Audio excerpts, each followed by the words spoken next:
So NBA, it's opening week right now. Whoo! We're going to see an interesting NBA season. You have Excited. LeBron James and his son playing on the same team. Bronny. Let's go. You have Jokic is back, 3-time MVP.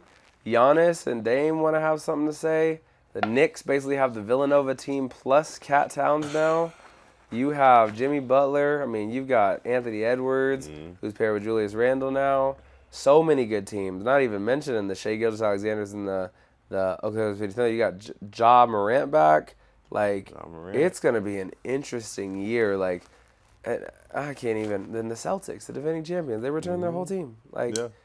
it's going to be just like the talent to me is just off the charts. I mean, you have guys who can dribble, who can score, who can defend, who can do all these things, and hopefully people stay healthy. I always pray people stay healthy. But what do you foresee in the NBA season? Like, it's even so hard to guess who could be at the top of the food chain in each conference. Yeah. Like, And that's the thing, like, all these players are so good now. Like, they just keep improving. And once again, I think it's definitely the Steph Curry effect. Mm-hmm. Obviously, we're in a huge three-point shooting NBA now. You're either going to the basket or you're shooting the three. And then I think there's just so many more versatile players now. It's a completely different game. Yeah. We used to have really big players. Now we got smaller players who can cover every position, 3-and-D players who can ball handle, they can pass. I think it's just an NBA where everybody can do everything, and it just makes the league better. yeah. So for me, I'm excited to see how it's going to go. Obviously, we're excited. I'm excited for my Lakers. I'm also excited to see how keep forgetting how to say his name is Connect. Dalton Connect. Yeah. I'm excited to see how he does. I mean, as well as Bronny. Bronny's been a slow burn, and I've said that before. He's going to take time to grow. But I'm excited to see how Connect's going to do. I'm excited to see how the rest of the league's going to do. Yeah. Who would you say right now, if you had to pick Western Conference champion, Eastern Conference champion, who are you going with? Nuggets. Nuggets. And, I don't know, East is rough. Bucks. Bucks, huh? Over Celtics and Heat and I'm intrigued to see what Giannis does, yeah. especially with Dame. Like, they still have an interesting relationship that they're trying to balance, like two superstars together, but I think it's time for them to make that move again. Okay. I'm going to say Celtics Timberwolves. Okay. Celtics Timberwolves. I do believe I think the Celtics are going to hit a stride right now. Yeah. I think people are underestimating how good that team is, and I think they hit some rocky space in the last season because they would like blow teams out, and like every team at every level, whoever does that, like occasionally you get caught slipping, and then like, oh shoot, you get rocked off. But they were so talented, and the thing is, they've got defenders. Like, it's not just a team loaded with offense and we can run you off the court, offensively. They've got one of the best defenders in the league, Andrew Holiday. Yeah. Like, Derek White is all-around team guy, and he's like the sixth man. Yeah. And you've got Kristaps Porzingis, who's 7'3". You've got Jason Tatum, who's like 6'11", 6'10". Jaylen Brown was an MVP multiple times. Yeah. And this dude who could shoot coming off the bench. Like, Al Horford, like, there's no holes in the team, and they just won. So that kind of confidence coming back, like, it's going to be interesting to see them play. But I think the Celtics will make it back to the NBA Finals. And I just have this feel like the Western Conference is crazy. Like, there's so many good teams, and any given night somebody can knock somebody off. And I'm not necessarily saying Minnesota will be the first seed coming out of the playoffs, but I would like to see Anthony Edwards go take that next step.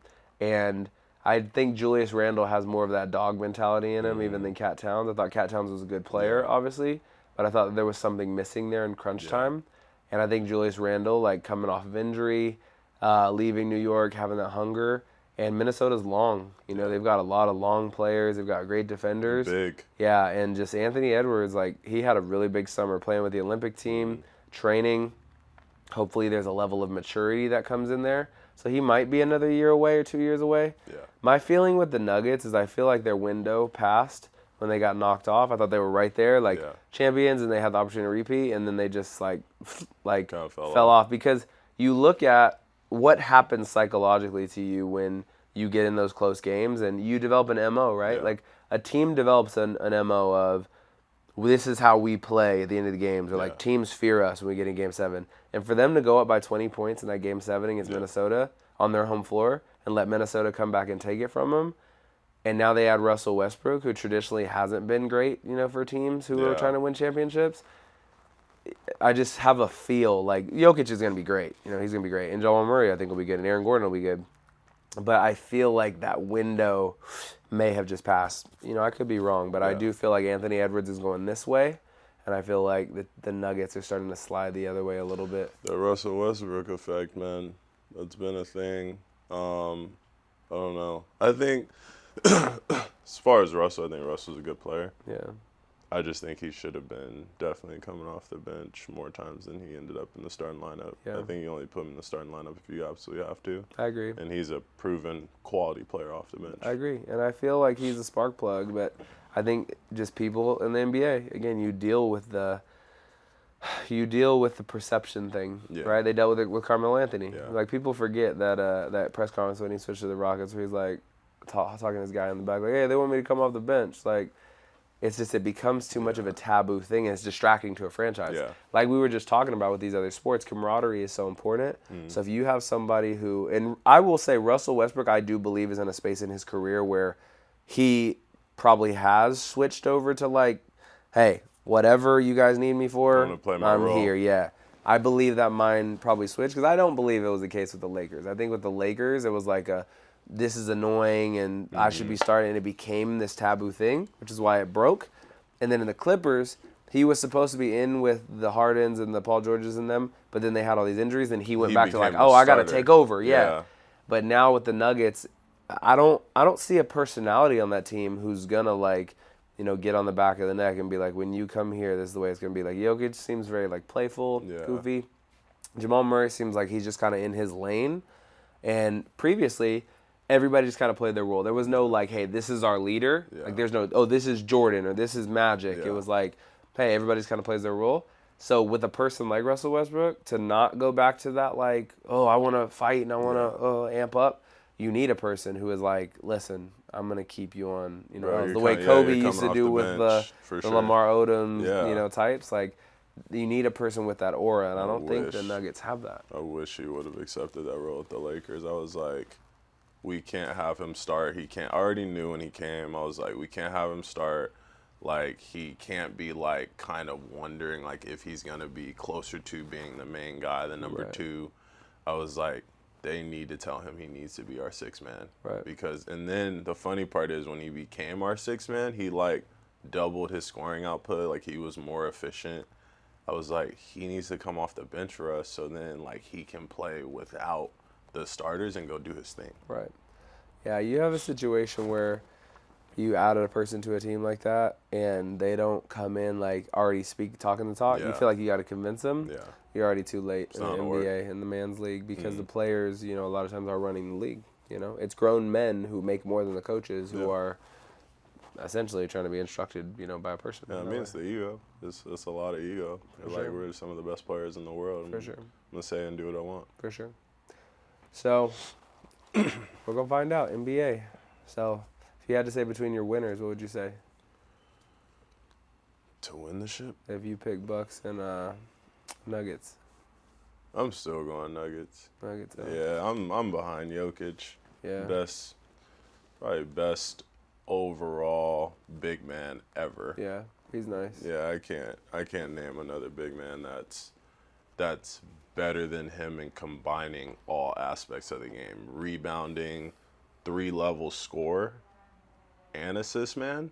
Like, there's no other big man that you can name that's anywhere like him. You can name it in maybe the scoring and rebounding, maybe, but there's nobody on the assist side like him. Period.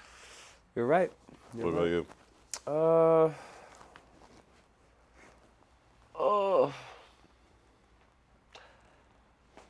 That's tough. I can see the Celtics repeating. I would like to see Minnesota win. Yeah. But I can see the Celtics repeating. I just have a feel right now, like Jason Tatum is coming off of feeling disrespected over the summer, not playing at the Olympics after winning last year, getting over that hump. So when you win, I know what it's like. Like, you win, the confidence goes to a new level. Yeah. Like, you go from like, oh, I hope we win. Like, oh, I'm so excited to win. Yeah. And then next year, you're like, okay, now I know how to do it. Now I know how to do it. Regularly. Y'all are in trouble. Yeah. Like, I know how to pace myself. I know what's coming. I know the feelings. Like, oh, you're in trouble. But, and there's just so many good players around him. I'd feel different if they had to, like, change out 3 players. Like, the Nuggets had to, like, get rid of Bruce Brown and add this person when they went. They literally return, like, the first 8 players are, like, all back and slotted. He's smart, though. I was watching that show you were talking about. Starting 5? Yeah, and I was seeing, and they were, like, kind of showing him on the court because you can obviously hear him and everything. They connected a mic to him.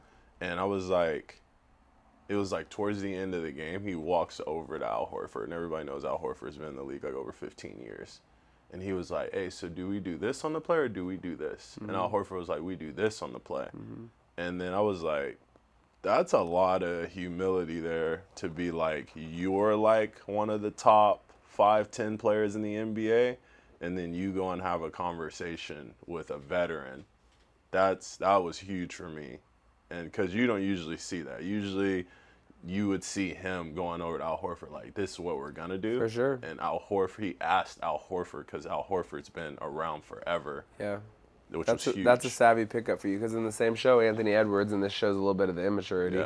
Leadership, but immaturity. Like, Mike Conley's been in the league for a while. Yeah. And Anthony Edwards had this play where he literally said this in the timeout. He goes, what's that play called where you give it to me on the elbow?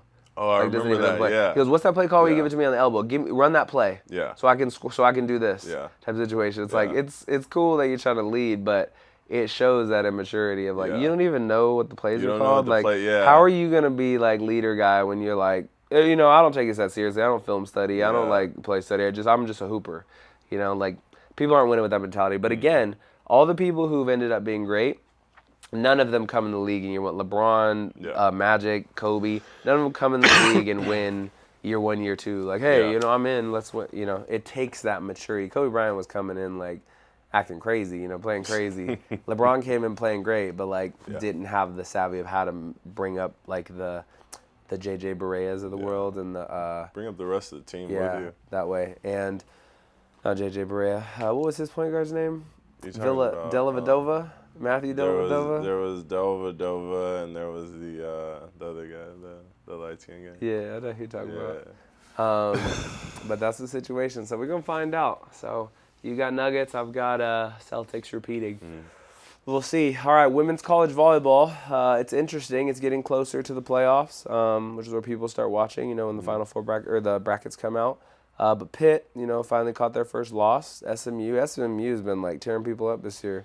They've caught a lot of upsets this year. Yeah. I think they're top 15, trying to get in the top 10 right now. Yeah. So every team's competitive. Yeah, they've been tearing people up. So, no doubt. But it's tough. In women's game, like, big dogs generally win out and make it to the Final Four. So right now, who do you have as your Final Four predictions? For sure Pitt. Okay. Penn State. And then Wisconsin, Nebraska. Okay. Those are my squads that I'm looking at right now. I'm curious if Pitt can get over the hump this year. I mean, they've been playing the best. They've been to a couple Final Fours, I think 3 in a row. Yeah. Haven't been able to get over the hump, but we'll see.